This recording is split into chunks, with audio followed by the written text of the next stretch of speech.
What if the most dangerous thief in the Philippines wasn't a gangster, a hacker, or a cartel boss, but a janitor?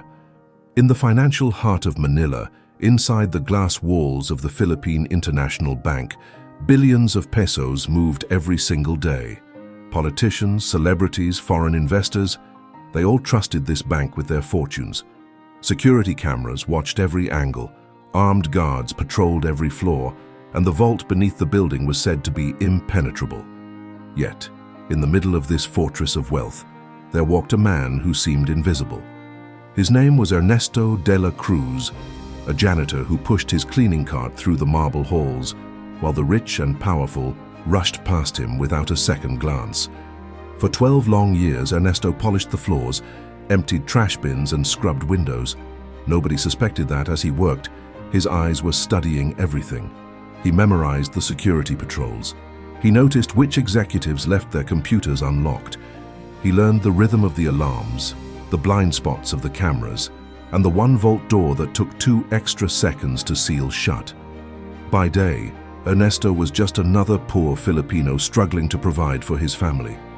By night, as he swept the empty halls, his mind sharpened like a blade. He wasn't just cleaning, he was calculating. And then came the breaking point. Ernesto's wife grew gravely ill, and the hospital demanded money he didn't have. Desperate, he went to the very bank he had served faithfully for more than a decade and begged for a loan. The executives refused. To them, Ernesto was just a janitor, replaceable, forgettable. That rejection lit a fire inside him. The man who had spent 12 years in silence finally decided to act. If the bank would not help him, then he would take from the bank itself. What nobody knew was that this quiet janitor was about to pull off the biggest heist in Philippine history, worth over $2 billion. The decision had been made. For 12 years, Ernesto had been silent, watching, memorizing, calculating.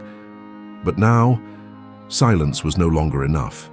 If he wanted justice for his family, if he wanted revenge for the humiliation the bank had thrown on him, he would need to use everything he had ever learned. But Ernesto was not reckless. He knew that a crime of this scale could not be born overnight. It had to be crafted carefully, like a master painter preparing a canvas. And so, late at night, after finishing his janitorial shifts, Ernesto would go home to his cramped apartment in Quezon City, sit at a small wooden table lit by a single lamp, and begin sketching his plan. At first, it was just rough notes, guard schedules, alarm codes he had overheard, vault door timings he had memorized, and blind spots he had noticed in the security cameras. Slowly, those scribbles became blueprints, pages of maps, sketches of the building's basement, and lists of the bank's weaknesses filled his notebook.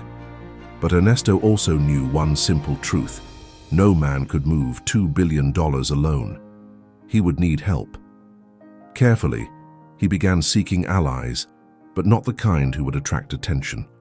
He reached out to people who, like him, were invisible in society: a maintenance electrician who had once been laid off, a former security guard with a grudge against the bank, and a computer technician dismissed after exposing internal fraud.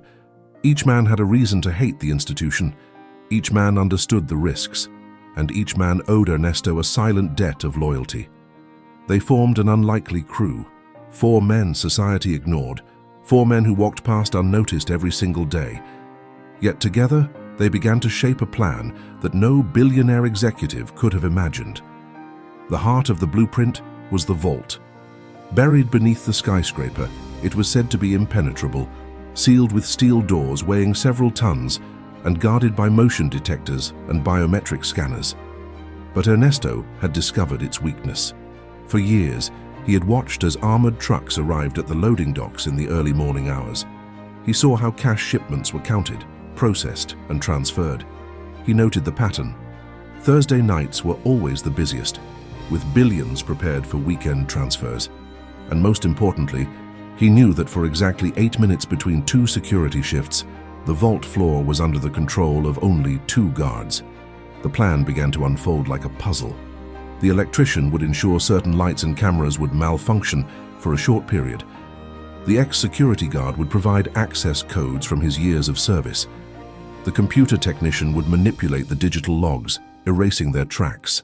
and Ernesto, the janitor, would guide them through the bank's labyrinth with the precision of a man who had memorized every hallway. But Ernesto was not careless. For weeks, he drilled them, meeting in secret in an abandoned warehouse near the Pasig River. There they walked through the plan again and again, Ernesto pointing with a stick at chalk drawings on the wall, reminding them of every step, every guard's name, every camera angle. "Timing is everything," Ernesto would whisper. "One mistake and we are finished. But if we succeed, gentlemen, we disappear with more than $2 billion. The men listened in silence, their eyes filled with both fear and excitement. They were not seasoned criminals. They were ordinary workers, just like Ernesto. But under his leadership, they felt something dangerous awaken inside them. Hope. And so the janitor, who had once been invisible, was now the mastermind of a plan that would shake the Philippines to its core. The night of the heist was approaching. The city of Manila carried on with its usual chaos, jeepneys blaring their horns, street vendors calling out their goods, skyscrapers glowing with wealth. But in the shadows, Ernesto and his crew sharpened their timing, rehearsed their roles, and prepared to strike. Because soon, in the deepest vault of the Philippine banking system, history would be rewritten. And it would all begin with the janitor no one ever noticed. The city of Manila never truly sleeps. Jeepneys rattled through the streets, vendors called out to late-night customers, and the skyscrapers glowed like giant lanterns in the darkness. But in one corner of the city, the towering headquarters of the Philippine International Bank, an invisible storm was gathering. At exactly midnight, Ernesto de la Cruz stood in his faded janitor uniform at the back loading dock, pushing his cart just as he had done for 12 years. To any passerby, he was nothing more than another tired worker. But inside his cart, hidden beneath cleaning supplies and rags, were the tools of the plan he and his crew had rehearsed for months. He entered through the staff hallway, nodding at the yawning security guard at the side door. His uniform was his passport, his cart, his disguise. He moved slowly, carefully, blending into the building like he always had. But this time, his heartbeat was louder than his footsteps. On the 12th floor, the computer technician was already in place, disguised as a maintenance contractor, carrying a laptop bag. On the basement level, the electrician waited for the signal near a breaker panel. The ex-guard, dressed in a delivery uniform, loitered by the loading dock with an official-looking clipboard. They were 4 ordinary men, scattered through the fortress of wealth, ready to act as one. At 1:57 a.m., Ernesto cleaned the polished lobby floor, his mop gliding over the marble tiles. His movements were calm, almost ritualistic, but his eyes flicked constantly to the massive vault corridor that lay beneath the bank. In just a few minutes, everything they had planned would begin. Time seemed to slow. The building hummed with electricity. Cameras blinked, guards rotated through their rounds. Ernesto whispered under his breath, steadying himself. "Timing is everything." And then, like an orchestra rising into its first note, the pieces began to move. The electrician triggered a brief flicker in the lighting system, plunging certain corridors into shadow. To anyone watching, it was nothing more than a minor malfunction. The ex-guard used the moment to slip through a checkpoint with the ease of a man who once patrolled those very halls. Upstairs, the technician positioned himself by a terminal, his fingers poised to flood the system with false activity, covering their tracks with noise. Ernesto wheeled his cart into the restricted corridor. For 12 years, that hallway had been forbidden to him. But now he walked it like he owned it, steps quiet, breathing shallow. His palms were damp, his throat dry. The steel door to the vault loomed ahead, massive and merciless. It had been designed to intimidate, to declare its untouchable authority. Ernesto stopped in front of it, staring at the very symbol of the wealth that had ignored his suffering. For a moment, doubt struck him. Could this really work? Could 4 forgotten men walk into the heart of Manila's most secure bank and leave with billions?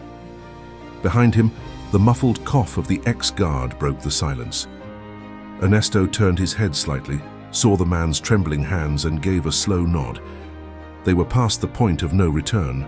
And then, with the weight of 12 years pressing behind him, Ernesto placed his hand on the cold steel of the vault door. The heist had begun. The vault door groaned like a giant awakening. Its cold steel echoed through the empty corridor as Ernesto's palm lingered against it. For 12 years he had walked these halls invisible, a ghost among giants. But tonight, he was no ghost. He was the mastermind of Manila's greatest gamble. Inside the vault, piles of currency rested in neatly wrapped bundles, guarded by silence and arrogance. The room seemed endless, stacks of pesos, dollars, and gold bars lined like monuments of power. For a moment, the crew simply stood in awe. They were not looking at money. They were staring at the weight of the world. The ex-guard whispered, his voice trembling, "We're standing in history." Ernesto nodded, though his eyes never left the money. Slowly, methodically, they began moving the cash. Black duffel bags swallowed bundles like bottomless pits. Every sound, the scrape of a shoe, the click of a zipper, echoed like thunder in their ears. Minutes felt like hours. Sweat rolled down their faces as they worked, moving with the precision of men who had rehearsed this night 100 times. But outside the vault, the world did not stop. At 2:22 a.m., a sleepy guard on the surveillance floor rubbed his eyes and noticed something strange. One camera feed had been looping the same image for 10 minutes. He leaned closer, confused, then radioed his superior. Within moments, a chain of alerts spread through the bank's security system. In the vault corridor, Ernesto froze. He heard it faintly at first, the crackle of a guard's walkie-talkie, the sudden rush of footsteps above. His heart pounded. The technician's face turned pale. "They know," he whispered. The plan, perfect on paper, was unraveling in reality. The crew grabbed what they could, bags stuffed with millions, enough to change their lives forever, but not all of it, not even close. Ernesto pushed them forward. "Move! Now!" The silent exit they had dreamed of dissolved into chaos. Alarm lights flickered red, sirens screamed through the halls, and guards flooded the stairwells. Manila police units were already speeding through the night, called by the bank's emergency lines. The electrician panicked and dropped his bag, cash spilling across the floor like a flood of temptation. Ernesto shouted at him to keep running, but hesitation cost them precious seconds. By the time they reached the loading dock, armed guards were waiting. Floodlights blazed against their faces, blinding and merciless. The crew skidded to a halt, trapped like animals in a cage. For a moment, silence hung in the air, just Ernesto's ragged breathing and the heavy weight of the duffel bags at their feet. Then, a voice rang out. "Philippine National Police, drop the bags!" Ernesto looked at his men. They were shaking, broken. He lowered his eyes to the ground, the truth sinking in. They had stolen history for only a few fleeting minutes. The billions they dreamed of were gone, replaced with the cold steel of handcuffs. As dawn broke over Manila, headlines exploded. Janitor mastermind behind attempted 2B heist at Philippine International Bank arrested. The city buzzed with disbelief. How could 4 ordinary men, invisible in society, dare to touch the untouchable?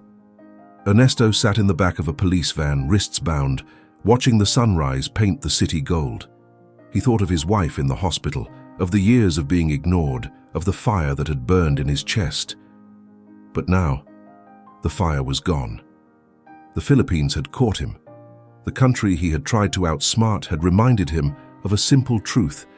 Shadows may hide you for a while, but they cannot protect you forever. And so, the janitor who dreamed of becoming a ghost faded instead into history. Not as a hero, not as a legend, but as a cautionary tale.